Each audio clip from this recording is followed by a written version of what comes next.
Strap on your camping supplies and get ready to have periods of time missing from your life. We're heading into the Shimmer with Annihilation. Ba-da-ba-ba-da-ba-ba.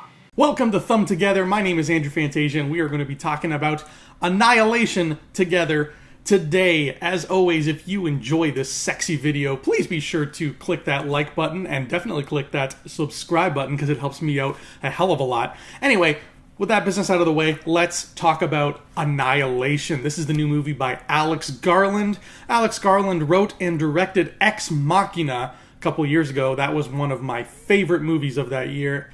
Ex Machina was just like fan-flippin-tastic. And now he's got Annihilation. He's got another big, hard sci-fi coming out. Annihilation is not an original work, though. I thought it was, but turns out it is actually based on a novel. Obviously, I never read the novel, so I can't give you my input on how these two might clash and or mesh well together. Chances are the book's better. I mean, books are always better, but I'm not here to talk about the book. Without giving a whole lot away, Annihilation is about Natalie Portman's character, Lena, who is an ex-military. She used to be a soldier, and now she's a teacher at Johns Hopkins University, so she's a smart cookie. This lady can both fire a gun, and she knows her way around like cellular science and stuff. I'm making it so profound. She is married to Oscar Isaac, who is also a soldier. That's right, to my Star Wars homies out there. If you're one of those 4 people who wanted to see Padme and Poe Dameron get together, this is probably the only movie for you. Actually, there's even a character in this movie named Ventress. So somebody's got some Star Wars love going on in some capacity. I see what you're doing, Annihilation. I see what's going on here. So Lena's husband, Kane, played by Oscar Isaac, has been missing in action for pretty much a year. And Lena is very, very slowly moving on, but it's still hard for her. And then all of a sudden, one day, he comes back. And, that's not, I'm not in spoilers yet. This is all in the trailer. He comes back, but he's not right in the head. He's not well, and he's sick. And Lena gets taken to the last place he was stationed, which is a place called Area X. And at Area X, there is a lighthouse that was struck by some kind of meteor or something, and now there's this giant bubble of just color around it called the Shimmer. And for the past 3 years, teams have been sent into the Shimmer to find out what the hell it is, and nobody has ever come back, except for Oscar Isaac. And he came back delusional and almost dying. So the Shimmer is bad news. To top it all off, the cherry on top of the sundae is that the Shimmer has been growing over the past 3 years. And if they don't do something about it soon, that thing's going to cover planet Earth. So Natalie Portman, being the scientist that she is and the soldier that she is, seems like an adequate person. I would send her into the Shimmer.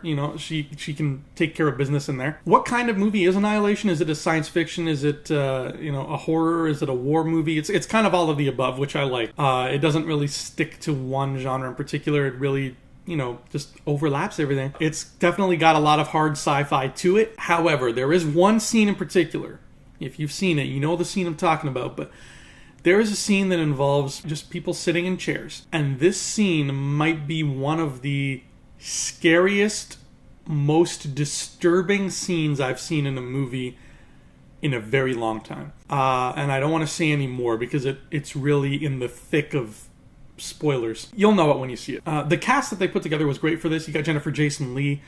You've got Gina Rodriguez.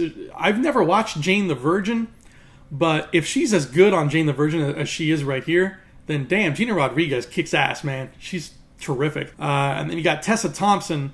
I mean, Tessa Thompson just keeps creeping up there as like one of my all-time biggest Hollywood crushes.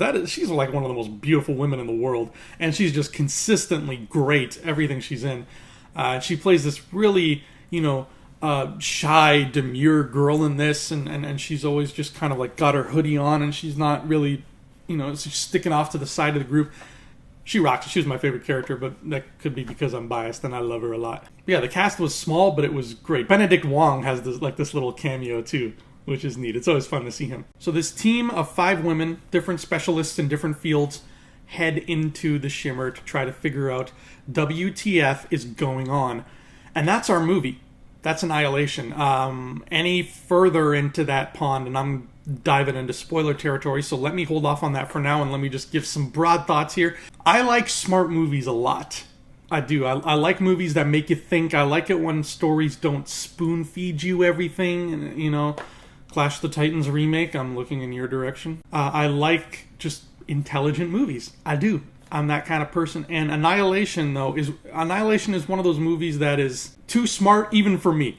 I couldn't wrap my brain around what was happening, but that's the point. You're supposed to feel like that when you walk out of it. You're supposed to feel completely lost. It's one of those movies that when it's over, you're like, what the F did I just watch? Multiple viewings are kind of necessary, I think, to really piece together what's going on. They show you snippets of Natalie Portman's past, like before she goes into the Shimmer, but very tiny little bite-sized chunks of her life, like nothing substantial, except for one sort of big thing. But they make a point to keep flashing back to her past, and every time they do, it feels like inconsequential. It's like, why are they showing me this? Does it tie into something? I'm sure it does. I just haven't figured it out yet. That's the thing. I'm fresh off the movie. I just saw it last night, and it really was just an assortment of clues that were just thrown at me, and now I kind of have to do the work and piece them together, and I've not done that yet.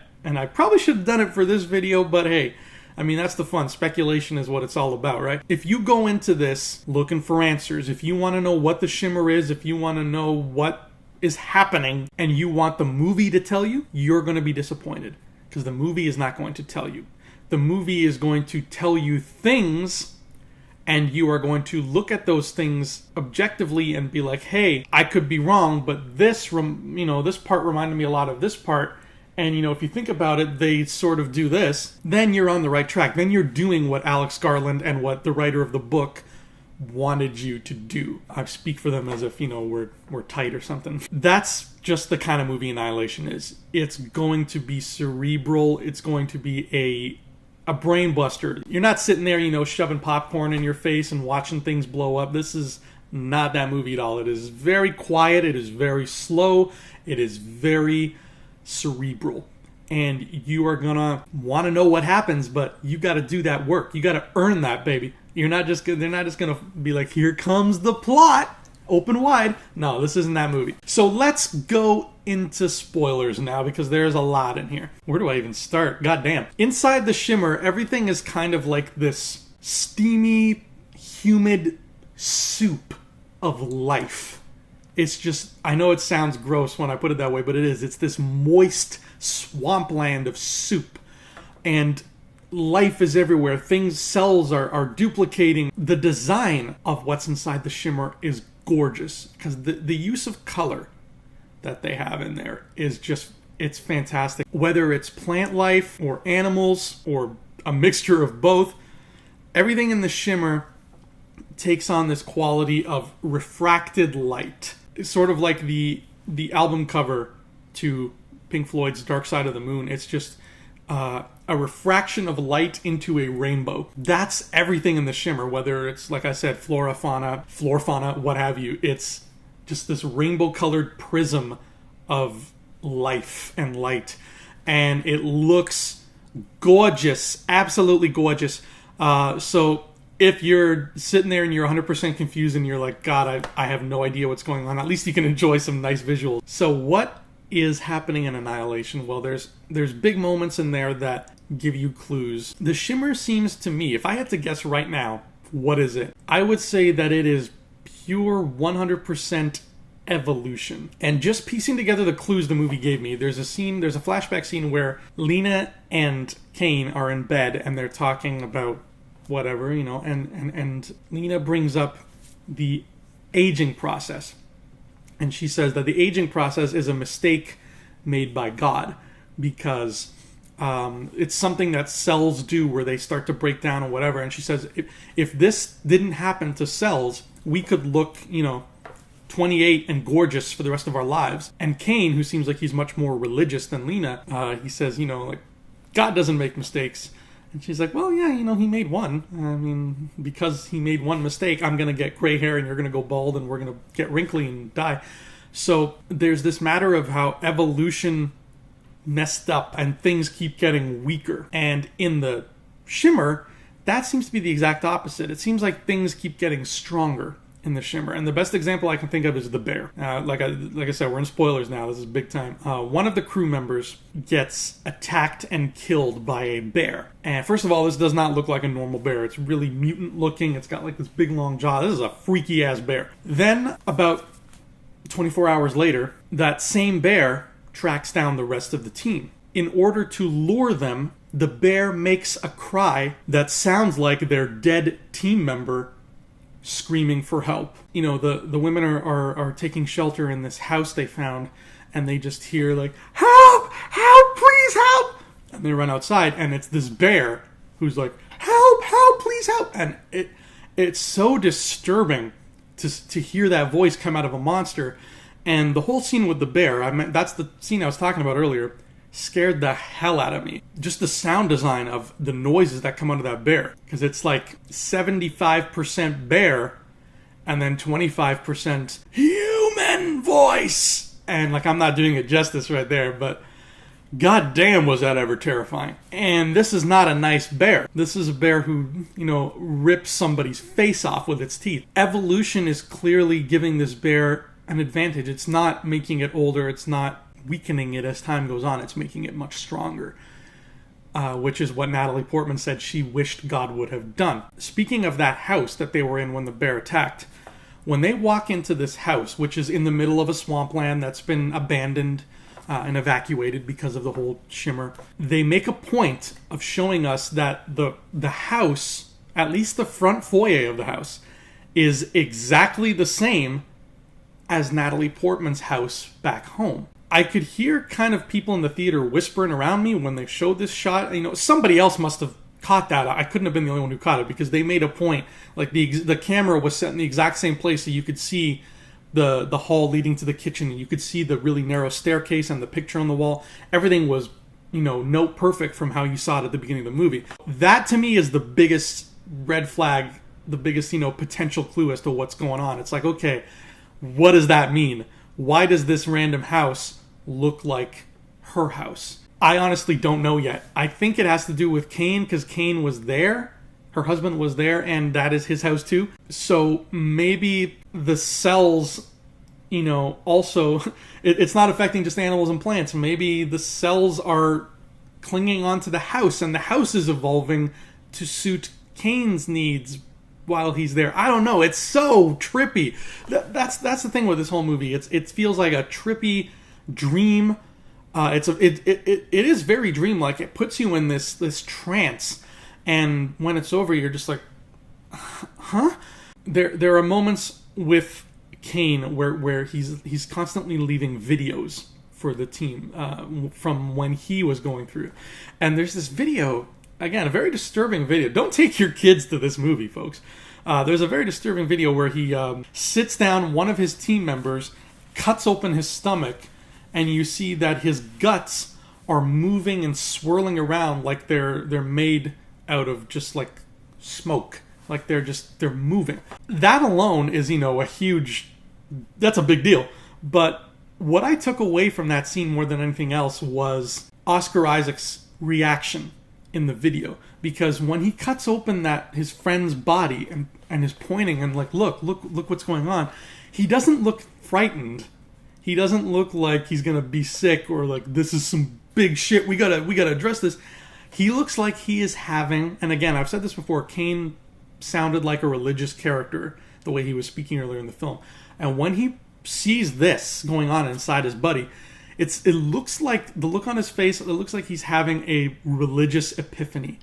He's like, look, oh my God, isn't that amazing? Look at this, it's, oh my God, isn't that great? That's just what I got from the way he played it. And I think that's a clue. I think there is something quasi-religious going on with the Shimmer, but I could be wrong. If you want to go pure Old Testament here, it literally looks like, Natalie Portman says, God made a mistake because cells do this instead of doing that, and then it's just like, oh yeah, pew!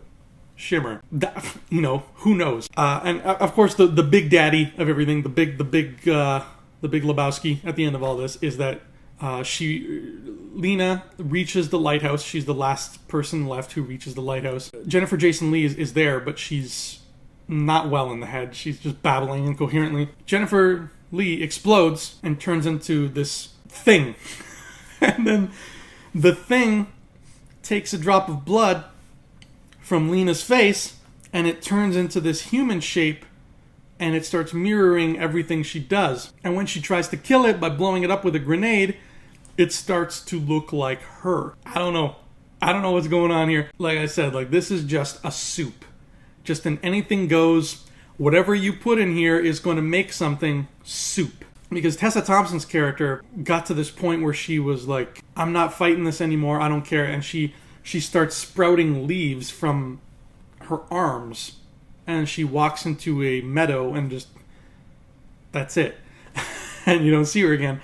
And there are people scattered around who are shaped like trees. So did Tessa turn into a tree? I think that's this movie in a nutshell. It's a lot of do you think this just happened? And it's like, well, I don't know. I mean, it could have. Anything goes in this Shimmer, apparently. I liked it, but obviously I want to understand what's going on here, because I'm sure this has something brilliant and profound to say. It's just, it said it very quietly, and we got to listen carefully. So I want to see it again. Hopefully I'll get a chance to. The very ending in particular made me think that there's something potentially even sinister going on, maybe, but it really just makes you think. I came home and I couldn't stop thinking oh, well, what does that mean? Well, what about that? So go see it if you want just a good puzzle to wrap your brain around for the next month. You are going to be thinking about this movie for a long time after you watch it. But that is Annihilation. I think I've rambled on enough. I hope you get a chance to check it out for yourself. And please, if you have, let me know in the comments. What do you think was going on? Do you think everything I just brought up was crazy? What's happening in this Shimmer? What we gotta know. We gotta know. So check out Annihilation. You hopefully will enjoy it as much as I did, and even if it leaves you scratching your head. But that has been Thumb Together. Thank you so much for watching, my friends, and I will see you back here very soon. Adios.